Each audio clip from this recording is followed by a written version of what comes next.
बिस्मिल्लाहिर्रहमानिर्रहीम, अस्सलाम वालेकुम। मैं हूं मोहम्मद जुनैद हलीम। नाज़रीन, उम्मीद है आप सब खैरियत से होंगे। नाज़रीन, वो डायलॉग तो आपने सुना होगा कि सरफराज कभी धोखा नहीं देगा। तो सरफराज ने बिल्कुल धोखा नहीं दिया, ना ही उनकी तैयार करदा अंडर 19 टीम ने धोखा दिया है, बल्कि उन्होंने इबरतनाक शिकस्त दी है भारतीय हरीफों को। और फाइनल का ये मैच था जिसके अंदर अंडर 19 टीम्स पाकिस्तान और भारत की आमने सामने थी, और ये एक साल के अंदर तीसरा बड़ा एजाज़ है जो कि हमारी टीम को हासिल हुआ है। और साथ में जो समीर मिन्हास हैं, उनकी परफॉर्मेंस ने तो धाक बिठा दी है मुखालिफ टीम के ऊपर। 172 रन बनाए सिर्फ 113 गेंदों पर, और इसमें कितने छक्के कितने चौके शामिल थे, किस तरह से कारनामा पाकिस्तानी टीम ने सरअंजाम दिया, ये सारी तफसीलात आपके साथ शेयर करेंगे। फिर आपको बताएंगे कि फील्ड मार्शल आसिम मुनीर सऊदी अरब के दौरे पर हैं, वहां पे उनके वज़ीर दिफा की तरफ से फील्ड मार्शल को आला एजाज से नवाजा गया है। ये एजाज क्या है ये भी बताएंगे, और साथ में आपको बताएंगे कि भारतीय फौज के करतूत क्या है। गुज़िश्ता रोज हमने आपको खबर दी थी, उसमें एक फौजी जवान एक बस के अंदर, एक ट्रेन के अंदर एक खातून का रेप करते हुए पकड़ा गया था। तो अपनी ही अवाम की, अपनी ही औरतों की, अपनी खातिन की इज्जतें लूटना, उन्हें उछालना और उनके तहफ़्फ़ुज़ को यकीनी बनाना तो दूर की बात, अब जो केस सामने आए वो बहुत ही हैरानकुन है, क्योंकि दो सीनियर अफसरान थे जो कि करप्शन करते हुए रंगे हाथों पकड़े गए हैं। कौन कौन था ये, और इन्होंने कितनी करप्शन की है, कितना माल बटोरा है, ये आपके साथ शेयर करते हैं। और फिर कुछ और डेवलपमेंट्स भी हैं खित्ते की, जिसमें अफगानिस्तान जो है वो मुसलसल हम देख रहे हैं कि ना सिर्फ दहशतगर्दी फैला रहा है बल्कि दर्द सर बना हुआ है दुनिया के बहुत से ममालिक के लिए। कनाडा में एक अफगानी को पकड़ा गया है जो कि न सिर्फ दहशतगर्दी बल्कि स्मगलिंग में, नशियात की स्मगलिंग में मुलव्वस था। ये कौन सा शहरी था, किन चार्जेस के तहत इसे गिरफ्तार किया गया है, ये आपके साथ शेयर करते हैं। फिर आखिर में आपको बताएंगे कि हिंदुत्ववाद नज़रिए का हामिल भारत इस वक्त तमाम अक़लियतों के लिए इंतहाई गैर महफूज हो चुका है। बांग्लादेश में जो उन्होंने कारिस्तानियाँ की हैं, जो कत्ल गारत की है, जिस तरह से उस्मान हादी को कत्ल करवाया है, और उनकी शहादत के बाद एक नया जो इनकलाब का मोमेंटम वहाँ पर बर्पा हो चुका है, वो तो हम देख ही रहे हैं। और उस मोमेंटम की वजह से आने वाले दिनों में कोई बड़ा जो कहते हैं कि झड़प या बड़ा सानिया भी हो सकता है बांग्लादेश और भारत के दरमियान में। खासतौर पे 7 सिस्टर स्टेट्स जो हैं उनकी आज़ादी की तहरीकें अब देख रहे हैं कि हम बांग्लादेश में इस वक्त मोमेंटम की वजह से मज़ीद ज़ोर पकड़ रही हैं, लेकिन भारत में क्या हो रहा है, किस तरह से अक़लियतों को डराया धमकाया जा रहा है, किस तरह से मॉब लिंचिंग हो रही है, किस तरह से वहाँ पर तमाम अक़लियतें ख़ुद को गैर महसूस कर रही हैं, इसकी भी अपडेट्स आपके साथ शेयर करेंगे। रवीश कुमार की तरफ से भी तवज्जो दिलाई गई है। रवीश कुमार सीनियर सहाफ़ी हैं भारत के, उनकी तरफ से क्या कहा गया, क्या शेयर किया गया, ये भी आपके साथ शेयर करेंगे। और आखिर में आपको बताएंगे कि पाकिस्तान अपनी खलाई सलाहियतों में मजीद तोसी करने जा रहा है, और ये क्या इनोवेशन है, और स्पार्को की जो क्या इनोवेशन है जो कि पाकिस्तान को पहले से ज़्यादा खलाओं में मौसर बनाने जा रही है, ये अपडेट्स भी आपके साथ शेयर करते हैं। तो एक एक करके नाज़रीन तमाम अपडेट्स, इसमें सबसे पहले जिक्र कर लेते हैं फील्ड मार्शल आसिम मुनीर का, और इंतहाई अहम ये दौरा पाकिस्तान की army chief of defence staff और फील्ड मार्शल आसिम मुनीर सऊदी अरब के मुमलिकत के सरकारी दौरे पर मौजूद हैं, जहां पर इस मौके पर सऊदी अरब के वज़ीर दिफा शहज़ादा खालिद बिन सलमान आले सऊद से उनकी मुलाकात हुई है। और इस मौके पर शाह सऊदी अरब की हिदायत पर फील्ड मार्शल आसिम मुनीर को किंग अब्दुल अजीज़ मेडल आला दर्जा इम्तियाज़ से नवाजा गया है, जो कि उनकी सलाहियतों का एतराफ़ है। और पाकिस्तान और सऊदी अरब के दरमियान जो डिफेंस पैक्ट हुआ है उसमें जो उन्होंने कारकर्दगी दिखाई है, मई के अंदर होने वाली पाक भारत जंग के अंदर जो उनकी काविशें थी, जो उनकी सलाहियतें थी, इन तमाम के एतराफ़ में उन्हें आला तरीन एजाज़ से नवाजा गया है, जिसका नाम है किंग अब्दुल अजीज़ मेडल, जो उन्हें पाकिस्तान और सऊदी अरब के दरमियान ताउन के फ़रोग़, दो तरफ़ा ताल्लुकात को आगे बढ़ाने में उनकी नुमाया खिदमात के एतराफ़ में पेश किया गया। और साथ में इस मुलाकात के दौरान सऊदी वज़ीर दिफा ने चीफ ऑफ डिफेंस फोर्सेस और चीफ ऑफ आर्मी स्टाफ और उनकी तकर्री पर उन्हें मुबारकबाद दी। पाकिस्तान सऊदी अरब के तारीख़ी ताल्लुकात और स्ट्रेटजिक दिफाई ताउन का इस मौके पर जायज़ा भी लिया गया है, जबकि दोनों फ़रीक़ैन ने आलमी अमन व सलामती के फ़रोग़ की कोशिशों और बाहमी दिलचस्पी के दीगर उमूर पर भी तबादला ख्याल किया है। तो हम यकीनी तौर पर अपने बरदर इस्लामी मुल्क सऊदी अरब के साथ कंधे से कंधा मिला के खड़े हैं हर मुश्किल वक्त में। और जो डिफेंस पैक्ट हुआ है उसका मकसद भी यही है कि अगर खुदा ना खास्ता सऊदी अरब पे कोई हमला हुआ तो हम उस पे, पाकिस्तान उसको अपने पे हमला तस्वर करेगा, और खुदा ना खास्ता पाकिस्तान पे कोई हमला होगा तो सऊदी अरब पाकिस्तान के साथ खड़ा होगा, उसे खुद पर हमला तस्वर किया जाएगा। और जो गुज़िश्ता रोज़ अपने खिताब जो कि उलमा कराम के साथ मुलाकात के बाद किया था फील्ड मार्शल आसिम मुनीर ने, उन्होंने इस चीज़ का बरमला इजहार किया था कि पाकिस्तान खुशकिस्मत है कि उसे खादिमुल हरमैन शरीफैन और जो पाकिस्तान की गयूर और बहादुर फ़ौज है, तो ये लक़ब, ये एजाज़ लिहाज ये जिम्मेदारी हमारे लिए बायसे शर्फ है, बायसे फ़ख्र है। आगे बढ़ते नाज़रीन और कुछ बात कर लेते हैं। हमारे मुकाबले जिस फ़ौज ने आना है, जिसे बार बार भाजपा सरकार बड़े बड़े दावों के साथ पाकिस्तान के सामने धकेल तो देती है, लेकिन उन्हें मुंह की खानी पड़ती है, शर्मिंदगी उठानी पड़ती है, नुकसान भी उठाना पड़ता है। लेकिन अब जो चीज़ें रिपोर्ट हो रही हैं, हाँ, एक तो हमने मुख्तलिफ चीज़ें आपके सामने रखी थी, जो इस्तीफ़े आ रहे हैं बड़े पैमाने पे, वो अपनी जगह हैं। रिकॉर्ड इस्तीफ़े आए, 160 से ज़ायद इस्तीफ़े मई के बाद इंडियन एयरफोर्स में दिए जा चुके हैं। ये पाकिस्तानी फोर्सेस का ही खौफ है, क्योंकि अभी तो बराह रास्त किसी और मुल्क के साथ इंडियन एयरफोर्स या इंडियन फ़ौज की लड़ाई नहीं होने जा रही। एक चीज़ ये थी। फिर ख़ुदकुशियाँ बहुत ज़्यादा बढ़ रही हैं, जो खाने पीने के उनके साथ बर्ताव के मसाइल हैं हुकूमती सतह पे, वो अपनी जगह रिपोर्ट हो रहे हैं। लेकिन जो फ़ौज का किरदार है वो भी बड़ा शर्मनाक है। 2 रोज़ पहले की खबर है कि एक ट्रेन के अंदर एक हाज़िर सर्विस फ़ौजी ने एक खातून को रेप का निशाना बनाया, बलात्कार का निशाना बनाया, ज़्यादती की उसके साथ, उसकी इज़्ज़त को लूटा, इज़्ज़त को पामाल किया।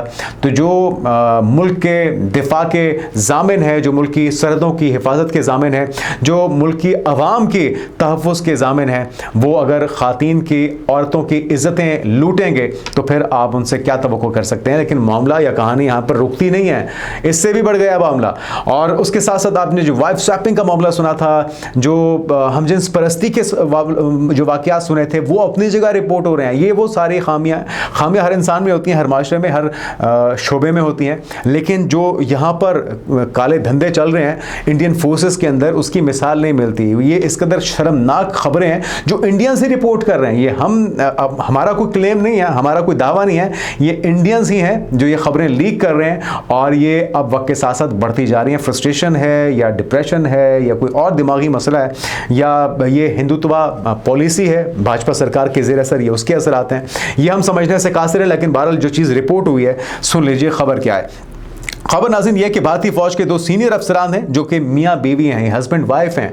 यानी कि कोई एक भी ऐसा नहीं था इन दोनों में से जो दूसरे को समझाता कि भाई ये किस चक्कर में पड़े हुए, और दोनों सीनियर ओहदों पर तैनात थे, सीनियर ओहदों पर विराजमान थे। लेफ्टिनेंट कर्नल दीपक शर्मा है जनाब, ये वजारत दिफाई पैदावार हैं, इसके अंदर अहम ओहदे पर। और कर्नल काजल बाली हैं जो कि 16वीं इन्फेंट्री ऑर्डिनेंस यूनिट की कमांडिंग ऑफिसर हैं। दोनों इंतहाई सीनियर और क्रेडिबल पोस्ट पर तैनात थे।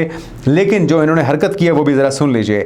इन पर इल्ज़ाम यह है कि इन्होंने मुत्तहिदा अरब अमारात यानी कि यूएई में कायम एक दिफाई कंपनी से हज़ारों डॉलर रिश्वत वसूल की है। यूएई की एक डिफेंस कंपनी है, उसके साथ इन्होंने मुआहिदा किया और बिलियन ऑफ डॉलर्स इन्होंने हेठ लिए हैं और हथियार लिए हैं, अवाम के टैक्स पेयर्स का पैसा। कार्रवाई के दौरान इनके घर से 2,50,000 अमरीकी डॉलर से ज़ायद की नकद रकम बरामद करके उसे जब्त कर लिया गया है। तो ये वो रकम थी, ये वो इसको कह लेते हैं कि एक सैंपल था जो कि इनके घर से बरामद हुआ है। इन्होंने जो जायदाद ली होगी, जो बैंक्स में या दीगर मकामात पर इन्होंने रकम छुपाई हुई होगी, वो इसके अलावा है। दोनों को मौके से हिरासत में लिया गया है और तफ्तीश के लिए अब इन्हें नामालूम मकाम पर मुंतकिल कर दिया गया है। तो ये है कुरतूत इंडियन फोर्सेस के। करप्शन हो, ज्यादती के वाकयात हों, अपनी औरतों की इज्जत उछालनी हो, उनकी ज्यादती करनी हो, खुदकुशी के वाकयात, इस्तीफे या नौकरी छोड़ के जाने के वाकयात, हमजिन्स परस्ती के वाकयात, या फिर वाइफ स्वैपिंग जो कि इंतहाई शर्मनाक इकदामात हैं। तमाम तर नकाइस और तमाम तर खामियों के साथ अगर ये फोर्स ये तवक्को करती है या इनकी ये ख्वाहिश है कि पाकिस्तान का मुकाबला कर लेंगे, तो भाई आपसे ना हो पाएगा, ये आपके बस की बात नहीं है। हाँ, बॉलीवुड के अंदर आप अपने आप को जीतता हुआ दिखा सकते हैं। आपकी तमाम तर जो विशेज़ हैं, जो ख्वाहिशात हैं, वो आप या तो बॉलीवुड के ज़रिए पूरा कीजिए या फिर नेटफ्लिक्स पे कोई मूवी बना लीजिए, कोई ड्रामा, कोई सीरीज़ बना लीजिए, क्योंकि अमली मैदान में आपकी दाल गलने वाली नहीं है।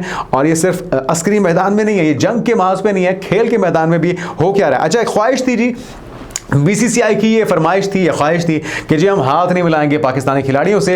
एक और भी फरमाइश की, एक तो हमने पहले ख्वाहिश मान ली, हमें भी हाथ नहीं मिलाना, हमें कोई शौक नहीं अपने हाथ गंदे करने का आपसे मिला के। दूसरी ख्वाहिश ये थी कि मोहसिन नकवी से हमारी टीम ट्रॉफी नहीं लेगी। तो ले जी, दूसरी ख्वाहिश भी आपकी पूरी हमने कर दी है। वैसे तो हमने एशिया कप के अंदर आपकी इस ख्वाहिश को पूरा कर दिया था, आपको ट्रॉफी जीतने के बाद भी नहीं दी गई थी क्योंकि आप हरदर्मी पर बरकरार थे। लेकिन इस बार हुआ यह है कि हमने आपकी ख्वाहिश दूसरे थोड़ा सा अंदाज मुख्तलिफ किया है। इस बार हमने आपको मैच जीतना ही नहीं दिया। और ऐसी तारीखी चित्रौल की है हमारे अंडर 19 के बच्चों ने कि वो आपको कई सालों तक सताएगी और आपको उसका दर्द जो है वो महसूस होता रहेगा। जरा थोड़ा सा मुख्तसरन आपके साथ अहवाल शेयर करते हैं। एक तो ये कि सरफराज अहमद यकीनी तौर पे काबिल सताइश है, उनकी काविशें, वो टीम में थे तब भी पाकिस्तान को कई तारीखी जो लम्हात थे वो उन्होंने दिए हैं, पाकिस्तानी शायकीन को खुशी दी। और अब जो अंडर 19 के वो मेंटर बन के आए हैं, उन्होंने बता दिया कि यकीनी तौर पे उनकी जो लीडरशिप है उसमें पाकिस्तान का मुस्तकबिल बहुत ही ताबनाक और बहुत ही शानदार दिखाई दे रहा है। खबर क्या है, अंडर 19 एशिया कप का फाइनल दुबई में पाकिस्तान क्रिकेट के तारीखी और यादगार तारीखी लम्हा बन गया। 348 रन का मुश्किल हदफ दिया पाकिस्तान के खिलाड़ियों ने, ये पहाड़ खड़ा किया था भारतीयों के सामने और 156 पर पूरी की पूरी भारतीय टीम जो थी वो ढेर हो गई है। अच्छा हुआ क्या है, फाइनल मुकम्मल तौर पर पाकिस्तान के नाम रहा। इससे कबल भारत ने टॉस जीतकर पहले फील्डिंग का फैसला किया, तमाम पाकिस्तानी बल्लेबाजों ने इस फैसले को गलत साबित किया। पाकिस्तान ने मुकर्रर 50 ओवर्स में 8 विकेट के नुकसान पर 347 रन का पहाड़ खड़ा किया। इस शानदार स्कोर की बुनियादी जो है वो ओपनर समीर मिन्हाज के रिकॉर्ड साज बैटिंग थी। अच्छा, समीर मिन्हाज जो है उभर के सामने आए हैं चमकते सितारे की तरह। 113 गेंदों पर 17 चौकों और 9 छक्कों की मदद से उन्होंने धुआंधार 172 रन की इनिंग खेली है। जनाब 200 भी बन जाते, लेकिन मेरे ख्याल में इतना ही जो इन्होंने कंट्रीब्यूट किया है वो हमारी जीत के लिए बहुत ही ज़बरदस्त था। अच्छा, टूर्नामेंट के इसमें बेहतरीन खिलाड़ी भी करार पाए हैं समीर मिन्हाज, और साथ में अगर देखा जाए तो इसके अलावा और भी खिलाड़ी जिसमें अहमद हुसैन है 56 रन बनाए, उस्मान खान ने 35, कप्तान फरहान यूसुफ ने 19, हमजा जहूर ने 18 रन बनाए। और इसके बाद हम देख रहे हैं कि मुबारकबादों का सिलसिला जारी है। एक ही साल में चैंपियंस ऑफ हांगकॉन्ग सिक्सेस 2025 का एजाज़ भी हासिल किया हमारे खिलाड़ियों ने, हमारे शाहीनों ने। Champions of rising star Asia cup का टाइटल भी जीता, ये कप भी जीता, और अब champions of under 19 Asia cup का टाइटल भी इन्होंने जीत लिया है। और सबसे मजेदार बात यह है कि भारत से ये ट्रॉफी हथियाई है, पाकिस्तान से ये जो यंग स्टार्स हैं, ये जो पाकिस्तान का फ्यूचर है, ये बहुत ही शानदार दिखाई दे रहा है। और इसके बाद हम देख रहे हैं कि सरफराज अहमद ने भी ट्वीट किया है और इन तमाम खिलाड़ियों को मुबारकबाद दी है। साथ में मोहसिन नकवी साहब ने खुद ही ट्रॉफी दी और मुबारकबाद दी। यकीनी तौर पर जब ये नेशनल टीम का हिस्सा बनेंगे उन्हें बनना चाहिए अगर आप मेरिट पे फैसले करें। हालांकि इनको बहुत कम टाइम मिला था और खबरें ये हैं कि एन वक्त तक ये डिसाइड ही नहीं हुआ था कि इस इवेंट में शामिल भी होना है या नहीं होना। लेकिन इसके बावजूद हम पीसीबी को क्रेडिट देते हैं, हम तमाम सेलेक्टर्स को क्रेडिट देते हैं, सरफराज अहमद को जिसने चुना और सरफराज अहमद ने जो मेहनत की इस टीम के ऊपर, हम तमाम खिलाड़ियों को, तमाम मेंटर्स को, तमाम सिलेक्शन कमेटी और बोर्ड मेंबर्स को मुबारकबाद देते हैं इस ज़बरदस्त काविश पर। और सरफराज ने एक बार फिर से ये साबित किया है कि सरफराज कभी धोखा नहीं देता। तो इसी तरह से जम के खेलते रहिए और अपने हरीफों की बैंड बजाते रहिए, ईंट से ईंट बजाते रहिए, चाहे वो खेल का मैदान हो या जंग का मैदान हो। जीत उसी की होगी जो सच्चे दिल से और मेहनत के साथ, लगन के साथ, जज्बे के साथ मैदान में उतरेगा। आगे बढ़ते नाज़रीन, और कुछ बात हो जाए अफगानिस्तान के काले करतूतों की। अफगानिस्तान से पनपने वाली दहशतगर्दी जो है वो दुनिया भर के लिए अब उनकी सलामती के लिए खतरा बन चुकी है। कनाडा में ये ताज़ा वाक़या पेश आया। अफगान शहरी दुनिया भर के ममालिक में दहशतगर्दाना कार्रवाइयों और मनशियात स्मगलिंग जैसे घिनौने फेल में मसरूफ़ हैं। कनाडा में दहशतगर्दी में मुलविस एक और अफगान शहरी को गिरफ्तार कर लिया गया है। खबर क्या है जरा सुनिए। अफगान जरीदा हश्त सुबह की मुताबिक ये बताया गया है कि कनाडा पुलिस ने दहशतगर्दी के इल्जाम में अफगान शख्स को गिरफ्तार किया है। 26 साल अफगान शहरी है वलीद खान, जिसको टोरंटो में दहशतगर्दाना सरगर्मियों और दाइश से मुबैना ताल्लुकात के इल्जाम पर गिरफ्तार किया गया। कैनेडियन पुलिस की तरफ से यह खबर सामने आई है। और अफगान शहरी वलीद खान ने नामालूम अफराद के साथ मिलकर दहशतगर्दाना जराइम अंजाम देने की साजिश भी की। और कनाडा के शहर पेल के रीजन पुलिस ऑफिसर के मुताबिक गिरफ्तारी के दौरान अफगान दहशतगर्द वलीद खान से भारी असलहा और गोला बारूद भी बरामद कर लिया गया है। तो रंगे हाथों इसे गिरफ्तार किया गया है। तो वलीद खान की गिरफ्तारी से एक रोज पहले ऑस्ट्रिया में एक अफगान पनाहगुज़ीन को मनशियात से मुतल्लिक जराइम के इल्जाम में गिरफ्तार करके अफगानिस्तान भेजा गया था। और अफगान तालिबान रजीम के ज़ेर इंतज़ाम अफगानिस्तान दहशतगर्दी, संगीन जराइम और मनशियात की पैदावार जारी रखे हुए है। अफगान तालिबान रजीम के साए तले बेलगाम दहशतगर्द गिरोह जो है वो पूरी दुनिया के लिए संगीन चैलेंज बन चुके हैं। और अब जब इनके साथ हम देख रहे हैं कि रॉ भी शामिल हो चुकी है। एक तरफ तो दाइश है, एक तरफ टीटीपी है और टीटीए है, और साथ में रॉ का गठजोड़, भाजपा सरकार का गठजोड़, पुष्टपनाही उनकी है। तो हम इनसे और क्या तवक्को कर सकते हैं सिवाय ये दहशतगर्दी फैलाने के या तखरीबकारी, नफरत, प्रोपेगेंडा करने के, और इनसे आप कोई तवक्को नहीं कर सकते। और अब जो है पूरी दुनिया के अंदर आप जो वाक़यात देख रहे हैं, अमेरिका के अंदर नेशनल गार्ड्स को मारना हो, कनाडा के अंदर ये कार्रवाई हुई है मनशियात की, ऑस्ट्रिया के अंदर कार्रवाई हुई है दहशतगर्दी की और मनशियात की। पाकिस्तान के अंदर बेशुमार वाक़यात होते हैं। आस पड़ोस के सेंट्रल एशियन कंट्रीज़ हैं, कभी ताजिकिस्तान में चाइनीज़ को निशाना बनाया जाता है, कभी चाइना को हदफ बनाया जाता है। तो ये सिलसिला अब कहाँ तक जाएगा, कहाँ पर जाकर रुकेगा, ये आने वाला वक्त बताएगा। लेकिन पाकिस्तान अपना फैसला कर चुका है कि दहशतगर्दी के लिए कोई जगह किसी के लिए नहीं है, किसी भी शरपसंद अंसर के लिए नहीं है। ईरान के अंदर जो हुआ 16 लाख से ज़ायद अफगानियों को बेदखल किया जा चुका है। पाकिस्तान से भी लाखों अफगानियों को भेजा जा रहा है वापस मरहलावार।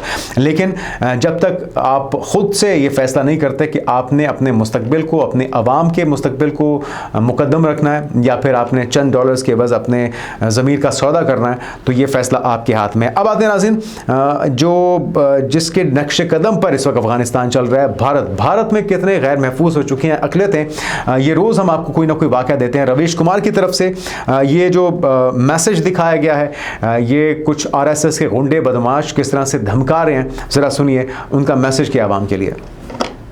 जय श्री राम। हमें पता है कि बिना तांडव के हिंदू राष्ट्र नहीं बनेगा, और भाई इसके साथ साथ ना जय श्री राम के साथ महादेव का नाम हर हर महादेव भी कहना पड़ेगा और हाथ में फरसा भी उठाना पड़ेगा। अगर तुम सोचो ना सर पे भगवा पगड़ी बांध के अगर तुम घूमोगे हिंदू राष्ट्र बनाओगे तो ऐसे ही बनेगा। आपको हिंदू राष्ट्र बनाने के लिए भगवा आतंकवादी भी बनना पड़ेगा। और मैं ये देखना चाहता हूँ कि जो हिंदू राष्ट्र की मांग करता, जो चाहता है कि हिंदू राष्ट्र बने, तो आज इस कमेंट में अपनी हाजिरी देना, जय श्री राम लिखना। कम से कम मेरे हिसाब से इसमें आज 1 लाख कमेंट होनी चाहिए जय श्री राम। तो नाज़रीन, ये है वो मैसेज जो कि RSS के गुंडों की तरफ से, भाजपा सरकार के अंधभक्तों की तरफ से दिया जा रहा है। खुलेआम धमकियां दी जा रही हैं, मारने की, कत्ल गारत की बात हो रही है और इसका अमली मुजाहरा फिर हम देखते हैं। एक तो बिहार के CM की तरफ से जिस तरह से इज्जत उतारी गई, नकाब उतारा गया एक मुसलमान डॉक्टर का, उसे अपॉइंटमेंट लेटर थमाते हुए, हम उसके बाद देख रहे हैं कि गलियों में, चौराहों में, बस स्टैंड्स में ये सिलसिला शुरू हो चुका है। और ये जो मैसेज दिया जा रहा है इसके असरात भी आ रहे हैं। एक क्रिसमस की आमद है नाज़रीन, अब चंद दिन बाकी रह चुके हैं। एक शख्स सेंटा क्लॉज का हुलिया या कैप्स वहाँ पर सेल करा था इंडिया में, उसके साथ क्या सलूक है ज़रा देखिए।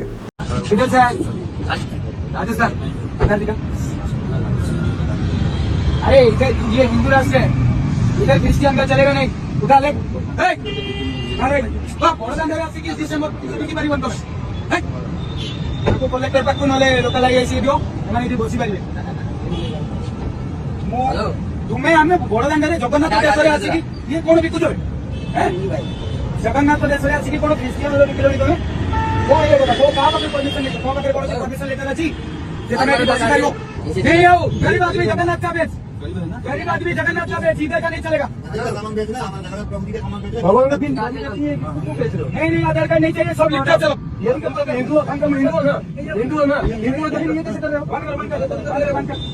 नाज़रीन, गुजरात के कातिल की जो आइडियोलॉजी है अब उसे तमाम अंधभक्त फॉलो कर रहे हैं, उसको अपनाए हुए हैं। तमाम अक़लियतों के लिए ज़िंदगियां तंग की जा रही हैं, ज़मीन को महदूद किया जा रहा है और उन्हें मजबूर किया जा रहा है कि वो ये देश छोड़कर चले जाएं, क्योंकि यहाँ पर सिर्फ और सिर्फ हिंदुओं, और वो हिंदू जो कि अंधभक्त हैं, उन्हें जीने का हक हासिल है। चाहे वो दलित हो, चाहे वो क्रिश्चियन हो, चाहे वो मुस्लिम हो, चाहे वो किसी भी और मज़हब से हो, चाहे वो सिख हो, तो उन्हें इसी तरह से तज़लील का निशाना बनाया जाएगा, उनकी इज़्ज़तें उछाली जाएंगी, उन्हें तरह तरह के हीलों बहानों से तंग किया जाता रहेगा। चाहे वो रवीश कुमार हो, चाहे वो किसी भी शोबे से ताल्लुक़ रखने वाले लोग हो, चाहे वो ध्रुव राठी हो, सभी की तरफ से ये सवालात उठाए जा रहे हैं। अगर जवाब नहीं दे पा रही तो भाजपा सरकार नहीं दे पा रही।